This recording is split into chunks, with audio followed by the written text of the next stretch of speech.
Your Roku keeps freezing, videos won't load, but your phone is streaming just fine on the same Wi-Fi, so what's going on? Most people blame their internet right away, but here's the thing, your internet is probably not the problem. A lot of the time the issue is coming from the Roku device itself. There are 4 common causes, and they're easy to fix once you know about them. The first one is heat. Roku sticks get hot, especially when they're plugged in behind the TV where there's no airflow.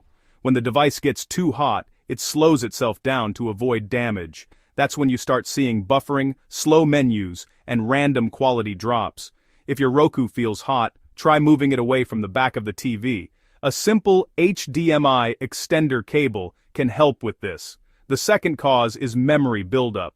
Every time you use an app on Roku, it leaves behind small bits of data. Over time, this piles up and starts to slow everything down. Here's a trick most Roku users don't know.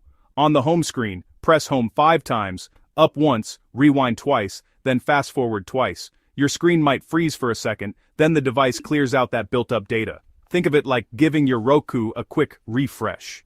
The third issue is your Wi-Fi signal jumping between bands. Most routers switch automatically between 2 frequencies, 2.4 GHz and 5 GHz. Roku sometimes has trouble keeping up with that switching, which can make your stream unstable even when your speed looks fine. If your Roku is close to your router, try connecting it manually to the 5 GHz band only. That alone can smooth things out. The fourth cause is one most people completely overlook: how your Roku is being powered.